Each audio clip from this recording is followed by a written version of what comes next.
baby, fly. Hey everyone, I'm back out on the course. Today I am at the magnificent 501 course here in Warren, Mass. This is probably my second favorite course in Massachusetts. I love this place. It's a relatively new course. It's only been in for maybe 2 or 3 years, but it plays like a much more mature course. It's well played in. The fairways are pretty generous. They're, they're wide enough that you can play a couple different angles through them. The sides of the fairways are clear enough that you can play out back onto the fairway if you get caught. You don't have to just pitch out and take 2 strokes being penalized for a shot that ends up, a little bit in the trees. But what I like about this one is it offers me something that Borderland doesn't give me very much. Back at my home course is a lot of elevation. In fact, if I were to grade this course out, I might actually ding it for having too many holes that rely on elevation to make them interesting. But as a change of pace from my home course, this place is just fantastic. It is magnificent. It's only $10 to play. It is easily worth driving out here from 2 hours away to play this course. It's a fantastic place to go. There are 2 layouts here. There's only 1 pad for each hole, but you have 2 baskets. There's a green basket and there's a blue basket. Unlike Borderland, where the short course is very short and very friendly for beginners, the green baskets here are still a good challenge for intermediate and expert players. Okay, the blue course provides some of the longest pushes uphill I have ever played. It is fantastic in the fact that it offers you a variety of terrain. There's a minimal amount of OB, but the places where it does exist, it makes an awful lot of sense. It's a very well designed course. I love this place. I highly recommend you guys get out here and check it out. Today's round went okay. Messed up in a couple of different holes. I was out here with my buddy Chris, another bomber from back in Borderland. He and I are good friends. We partner up for a couple of doubles tournaments every now and then. You get to see us make a couple of great throws and a couple of not so great ones. I hope you enjoy the episode. Do it regular. Okay, so I'm here on hole 1, and we're looking at par 3. It's about 296 feet, but it is uphill, so it plays closer to 400, maybe 380, something like that. It is definitely right-hand favorable, right-hand backhand favorable hole. You got to put it out there on a hyzer, get all the way up that hill. You could throw a flick on this and get up there, but there's some trees about halfway up the hill that'll get you in trouble.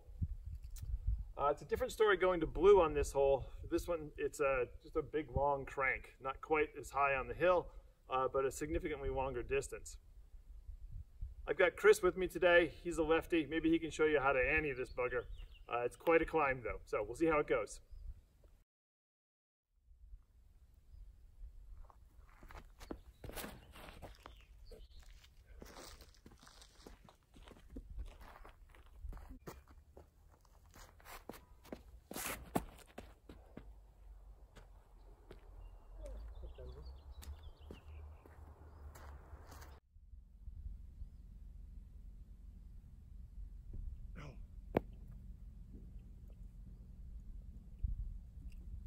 Release flat. Yeah.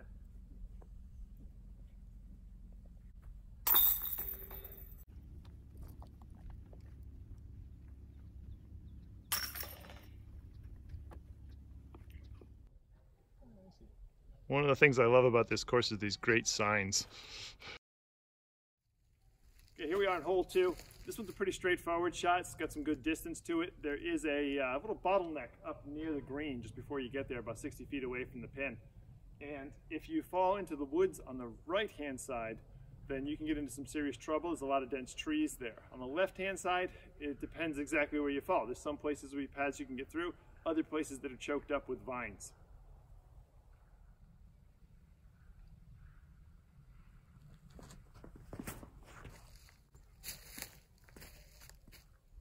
Well, that looks pretty. Yep. Good shot. Thanks. Happy with that.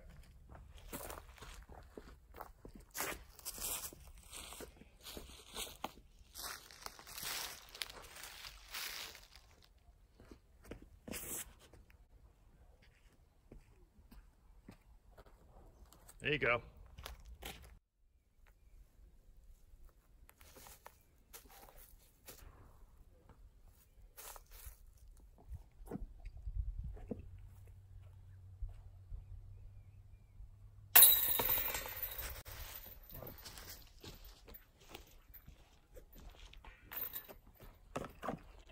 don't play this course very often, but that was definitely my best drive ever on this particular hole. So, yay, up one.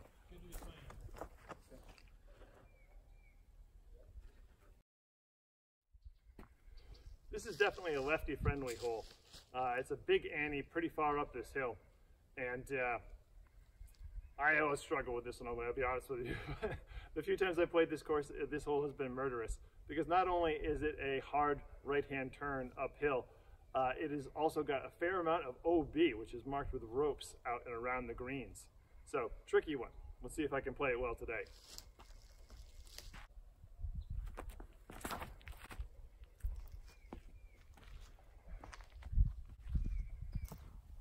That's probably safe.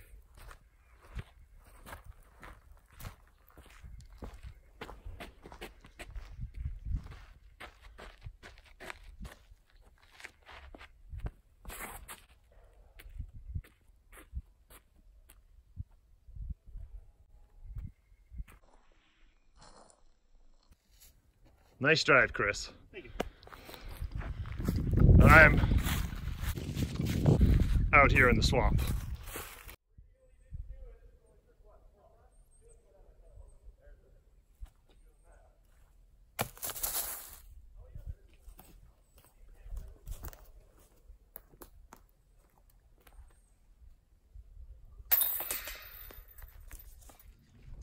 They do like their hills here. This is a straight uphill shot going about 260 feet or so, and the basket is in the trees on the right hand side.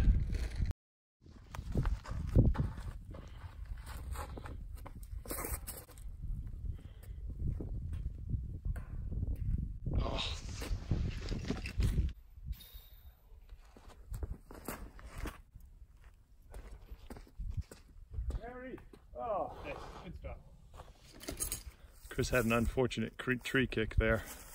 So he is almost down at the base of the hill and looking at a crowded approach up to where the basket is up top.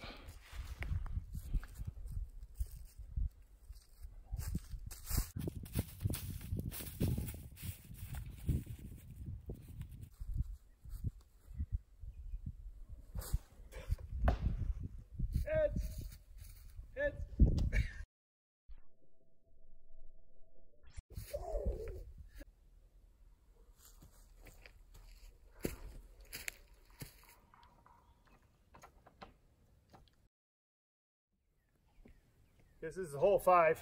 This one is just long and straight. It's a long bomb out there with kind of a corridor or a tunnel, kind of a fairway. The tricky part about this one is the fairway rises up just a little bit. It's a slight incline. So if you bomb it straight ahead, you're probably going to turf out early and shorten your drive considerably. But other than that, it is straightforward.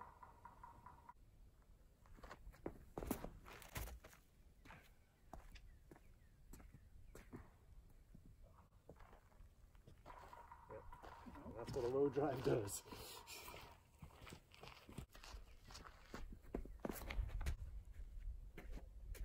Get off. Oh, good kick.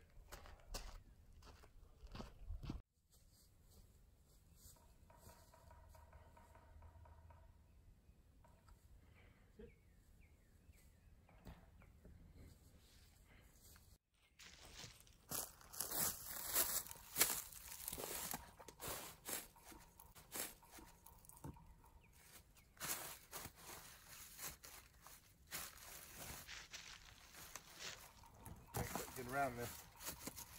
I'm just going to deal with it.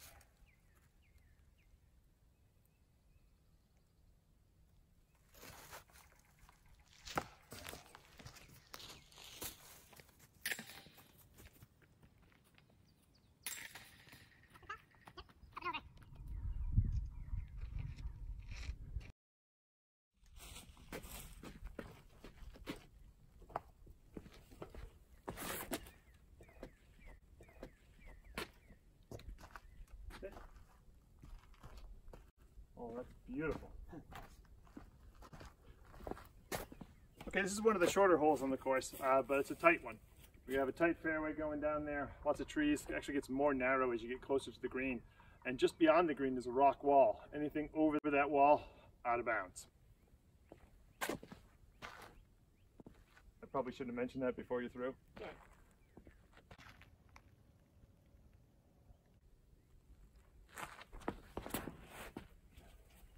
Oh, turn.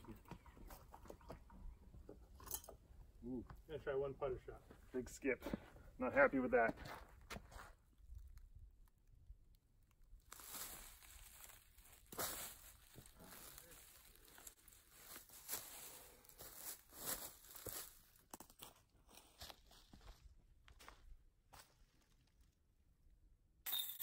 Nice bird. Let's do it.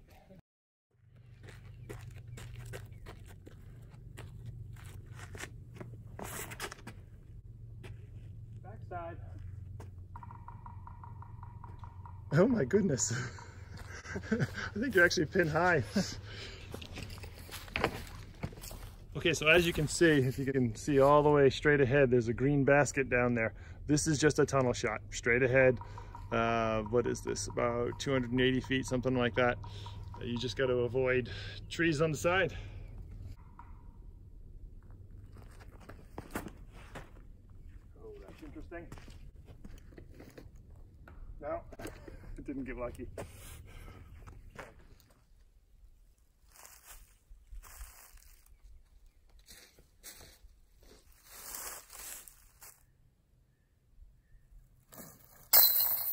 Birdie! Yep.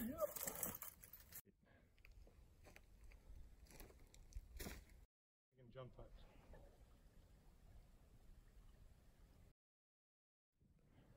So I have the camera planted on the very corner of the pad and I'm looking down a steep hill.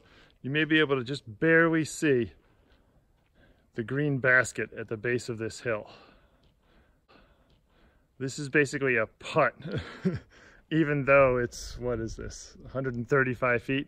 Because your disc will just float down that hill and land, oh, God knows where, ever it decides.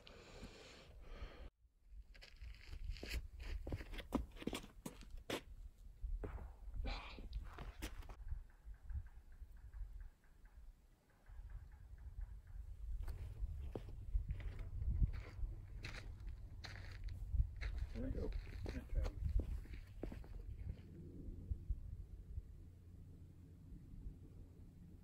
Nope.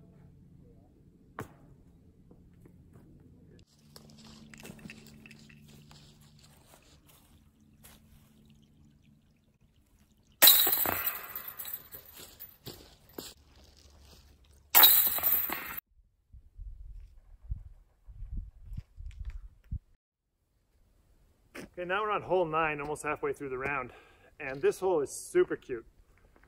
Going to the green baskets, it's pretty straightforward. Just got to throw a little uphill. You know, it's about, what, 280. Plays a little longer than that because of the elevation change, though. But if you're playing this to blues, you got to go 500 and something to get up there. It's a whole second fairway after you turn a corner at the green basket. It's a pretty nice hole. I like this one a lot.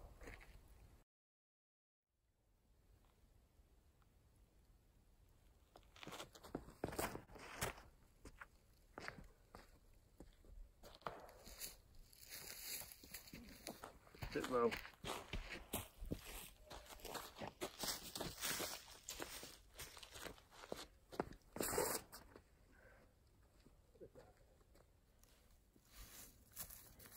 Got a hyzer flick. Get around that.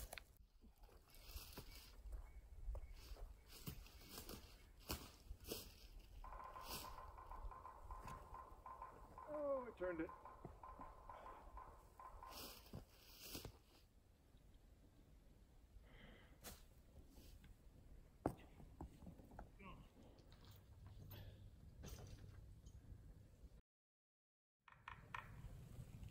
Okay, so I'm on hole 10 now, listening to some woodpeckers in the background. This hole is a little bit evil. It is a long hyzer bomb for a righty out into space. There is a significant drop from this elevation. You just throw and watch your disc glide, and it will take a, hopefully a turn to the left. The basket is down there on a rock. When I played this hole with Noah a few months back, he birdied this with a crush and a big skip on his drive. It's beautiful. Kind of hate Noah.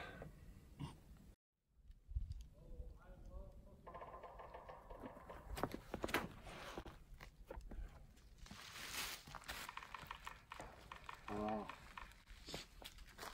Didn't put enough on it.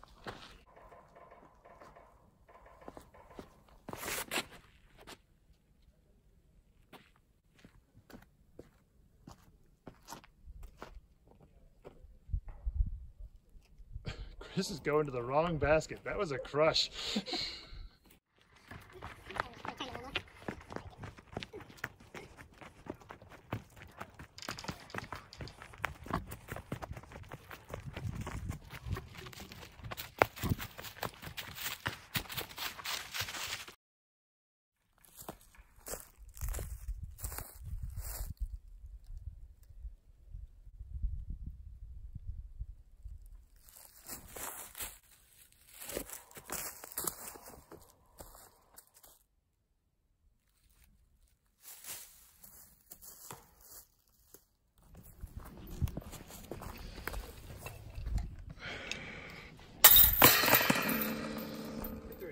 Okay, we're here on hole 11 after both having bogeyed the last one. Not a good show.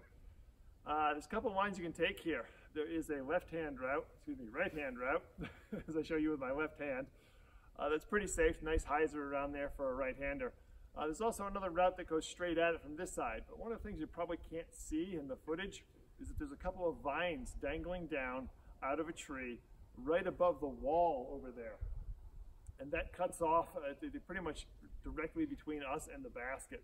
Makes that route a little bit of a high-risk scenario, but if you can get by them, that's the fastest way to the basket.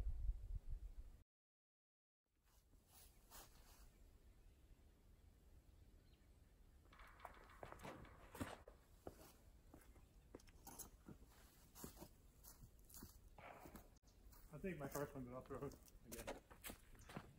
Throw as many as you like.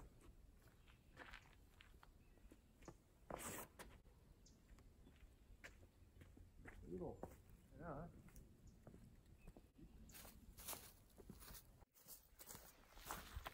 So I had a misclick with my remote on that hole and we lost our first drives. Chris went for the route with the vines twice and made it past them. Nicely done. First time he ricocheted off a tree, I think to a safe spot. Second time he went all the way through. I got both of my drives out there and I may be on the green with both of them, but I heard one hit a rock. Who knows where it rolled to.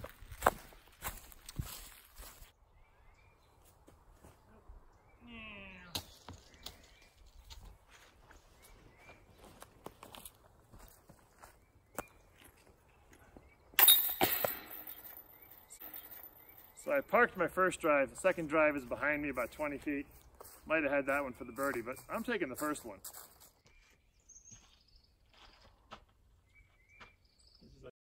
This hole is another one that is a monster when played to blues. It is 500 and something, 530 feet up there, straight as an arrow. You got OB on the left-hand side and a bunch of trees on the right. It is a tough one to get the bird on. Playing to the short greens, it's a little easier. The basket's up considerably closer. It's also right up against that OB, so it can make your putts kind of tricky.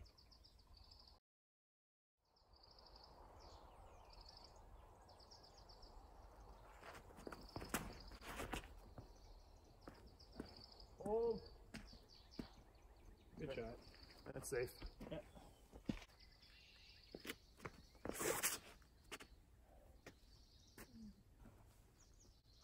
Go.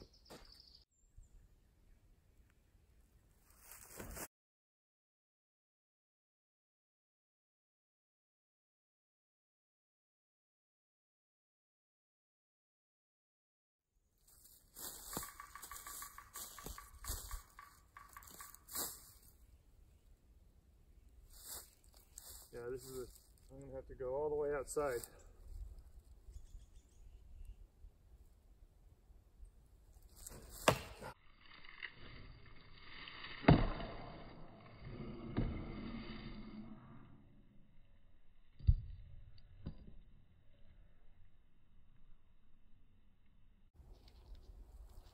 it all.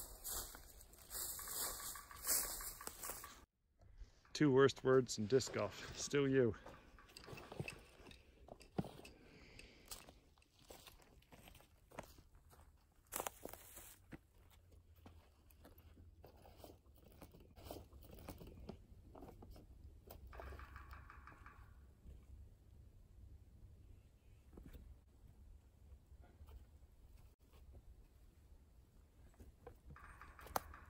That's better.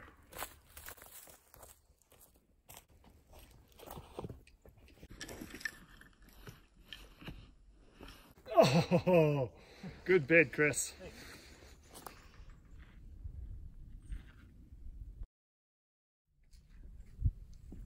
Okay, so the sign for this hole shows straight lines to the baskets. That's a big lie.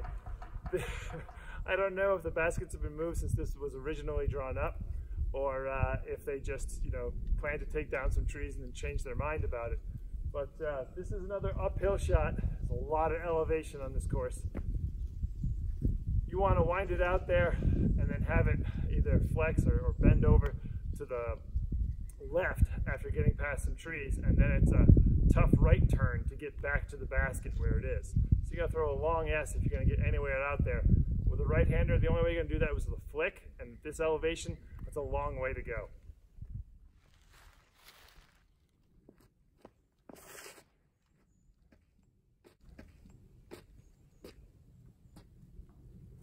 Oh.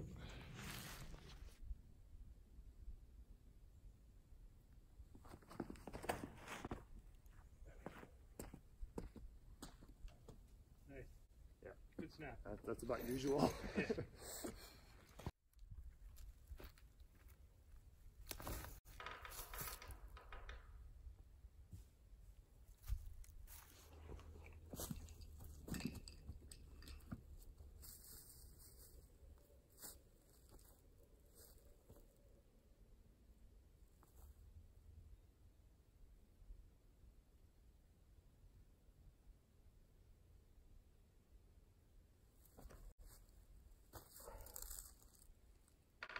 Yeah.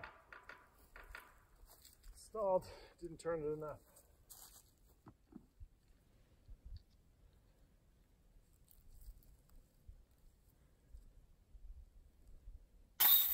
Nice putt. Let's go.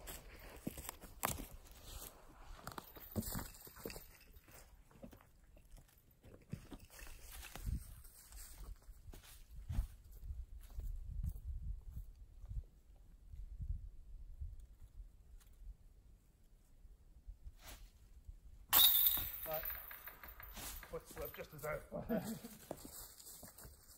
nice. One of the many thoughtful little features on this course.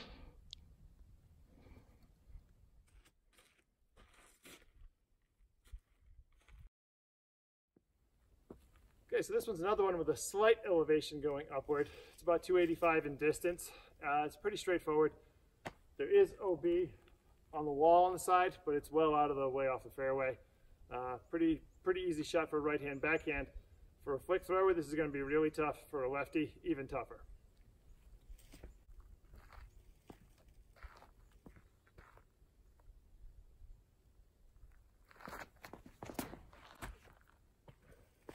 Oh, hook up.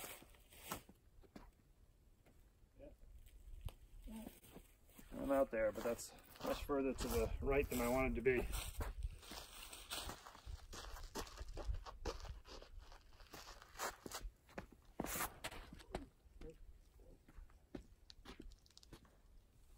Okay, Oh. came back in good. Rolled right to the edge.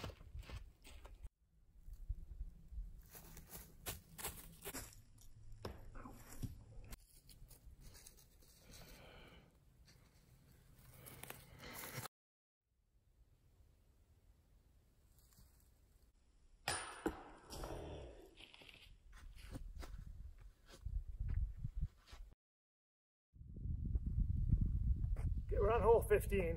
And finally we have one for Chris. This is definitely a lefty friendly one, or a righty flick. This is where I get to struggle again.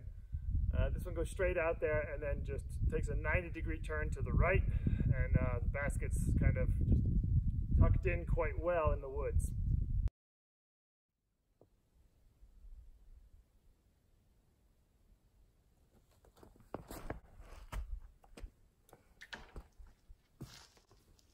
Go.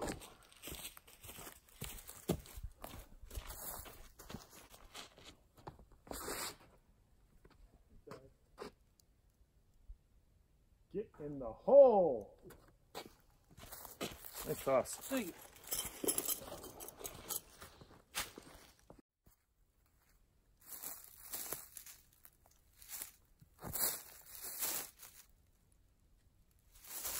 This is crazy.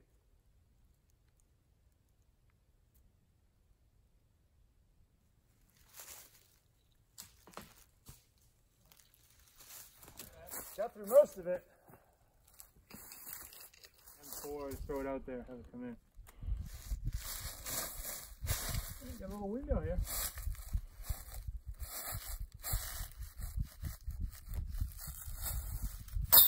Nice bird.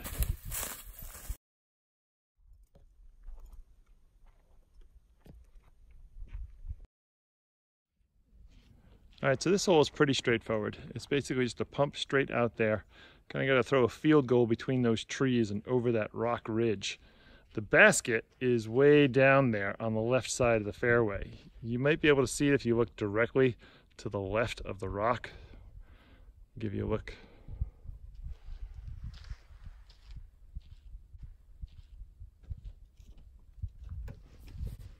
So not only do you have to be accurate, you have to worry about your placement of this because you're landing on a hill. It's a good hole.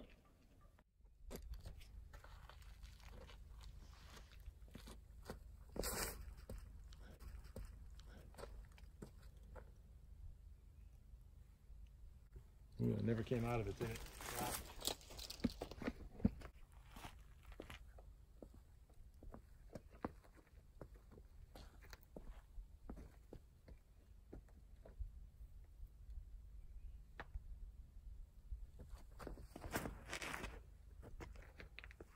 Like it. Now it's going to fade out into the woods, but it should be close to the basket. Oh, Try one more. kick pushed me deeper in. I do believe there's a squatch. Squatch in these woods.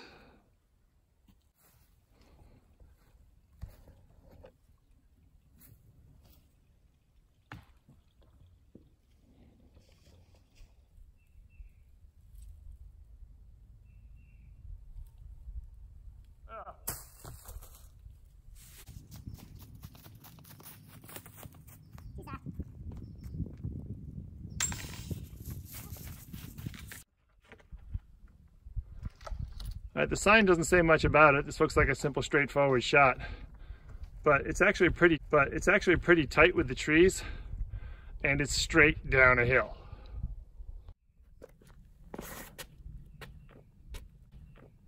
Get in. Get in. Oh, Nice toss. Thank you.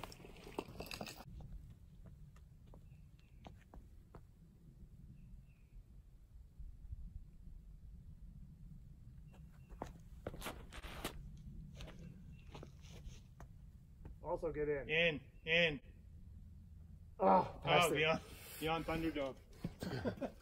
all right, Chris and I both had ace runs at this basket, but he definitely got the better of me as far as the lie is concerned. That's him in the blue. Just below it, it's got a 10-foot putt. I'm well beyond. I'm looking at a 25-footer or something like that to try and match his certain birdie here.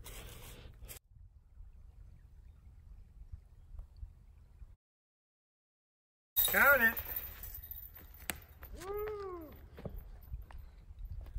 Tap.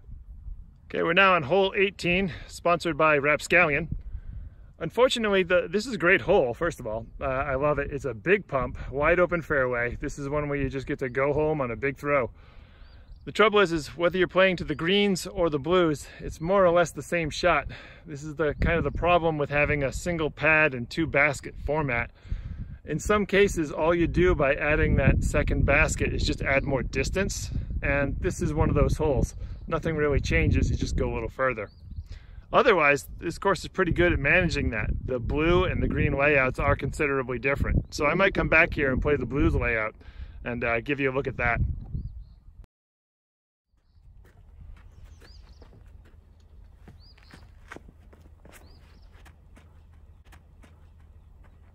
That's James Conrad. Not bad.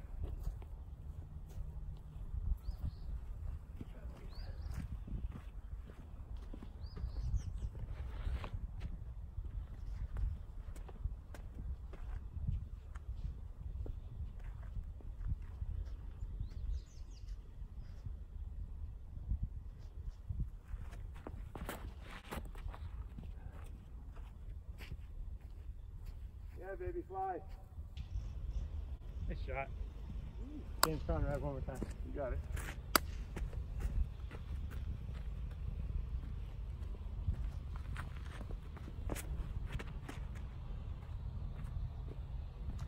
You like flirting with them trees.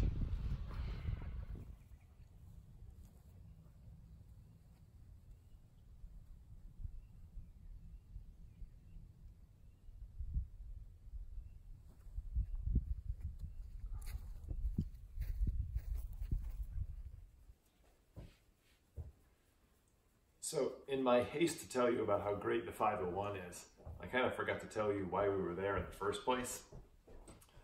Chris and I play for a team called Borderwind Bombers, and by beating the Borderwind Goats, our alternate team, we managed to get ourselves into the finals for the Team Challenge season.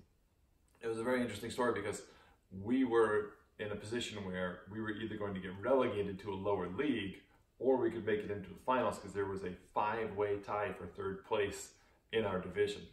So we were out there practicing the 501. That's where the finals are going to be. And I wish my buddies on both the Bombers and the Goats, so both teams ended up making it into the finals, the best of luck for the remainder of the season. Good luck, guys.